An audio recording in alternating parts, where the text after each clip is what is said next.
From the East Tennessee Weather Center, here's your afternoon weather update with meteorologist Mike Witcher. Hi, everybody. Sure hope you're having a great day. The rain has been relentless, especially across the eastern half of East Tennessee, and it is far from over.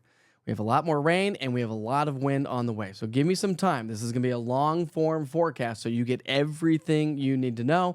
Make sure you like, share everything you see on social media. It really is all about community awareness, so everybody knows exactly what's going on in our community. All right, first things first, I want to talk about something that's happening with this storm system. We have an upper-level low-pressure system that's been bringing us the rain showers over the last couple of days. But now we have another low-pressure system, i.e. Category 2, Hurricane Helene, that's in the Gulf of Mexico. What this is going to do is called the Fujiwara effect. It is an effect, it's a phenomenon, it's a rare occurrence in meteorology, but it's when two vortices, or low-pressure systems that are spinning in the same direction, kind of get close distance to each other, and the circulations and the low-pressure systems, one will get absorbed into the other, and sometimes they'll kind of dance around each other. As it stands right now, the latest information from the National Hurricane Center and model data is showing that these storm systems, the hurricane might just get absorbed into the main low-pressure system here as we get into the weekend. But then that upper level low is going to continue to spin its way through the area. And that's going to bring us a little bit more unsettled weather over the weekend. I don't think we're going to have the extreme winds and we're not going to have the extreme rain, but we are going to have unsettled weather. So cloudier skies and a chance for some spotty showers. Hurricane Helene, winds now at 105 miles per hour, gusting to 125. That does make it a Category 2 hurricane, starting to get a little bit of an eye wall right there in the circulation. So it is expected to intensify to possibly a Category 3 hurricane before making landfall right around the Big Bend of Florida as it does so. And depending on the strength of this storm system at landfall, really depends on how it's going to play out for us here in East Tennessee. I've had questions saying, is it going to be moving further west or further east? I don't think it's going to be moving any much further west due to that upper level low that I was just talking about with the Fujiwara effect. So we've got hurricane and tropical storm warnings that are painted across the entire southeastern U.S. We've got flood watches, flash flood warnings that are also painted across the entire southeastern U.S. And the wind. So now this is going to be insult to injury because here comes the wind associated with Helene overnight tonight. And through the first half of our Friday morning is going to be a mess. I think it's going to be soggy and waterlogged and likely to have quite a few power outages. Then it's going to curve back to our west, kind of get absorbed with that upper level low, but linger across the area. So even through Friday night, I still think it's going to be a little gusty around East Tennessee, but we'll bring it down to the local level here in just a moment. As I mentioned, we've got a lot of graphics to talk about, a lot of information to pass along, so stick with me. High wind watch is in effect all the way through Friday night with a high wind warning in effect for the mountains. Here in the valley, with sustained winds 20 to 30, gusts up to 50 miles per hour or greater.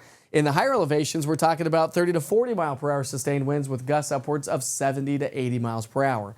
And when you package it all together, we've got wind advisories for the Cumberland Plateau, high wind watches for the valley, high wind warning for the mountains, and tropical storm warnings over into North Carolina, South Carolina, and Georgia. And as I mentioned, widespread flooding is already ongoing around town, and the rain is relentless. You can see all the amount of moisture that's going to be cruising into the area through the next 24 to about 36 hours, and then just kind of lingering. So again, just a couple of spotty showers, but mostly cloudy skies as anticipated over the weekend.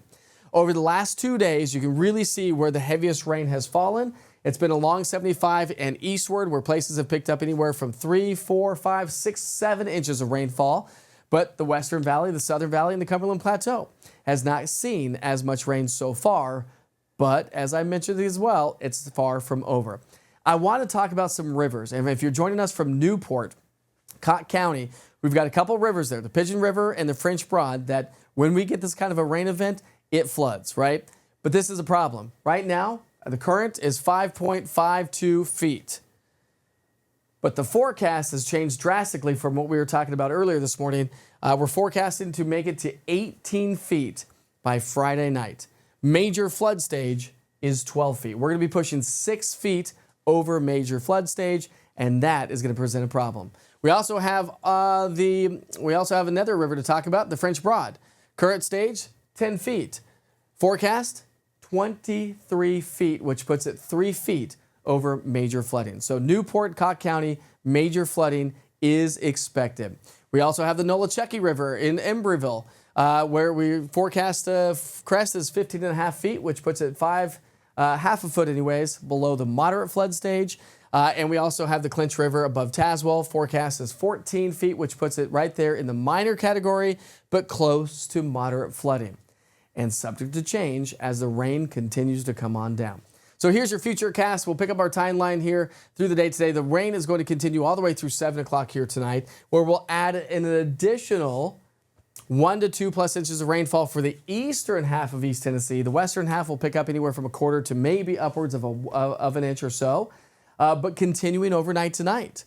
So here we go. The rain's going to continue to swing its way on through, fill in for the rest of East Tennessee. So again, the Western Valley and the Plateau, the Southern Valley, while you haven't seen a whole lot so far, there's a lot more heading your way.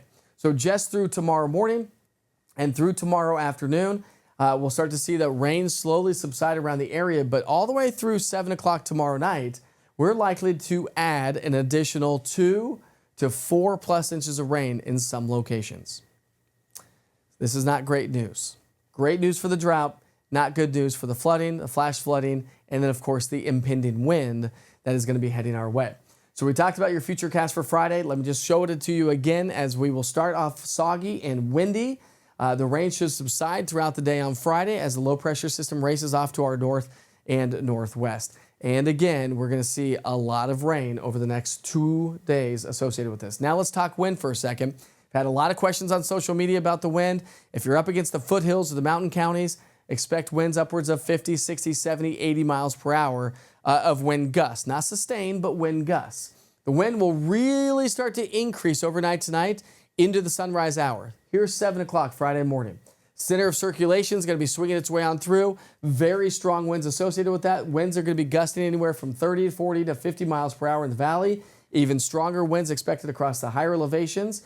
And then eventually the rain will slowly subside. So I'm keeping us at about a 30 to 40% chance of rain over the weekend.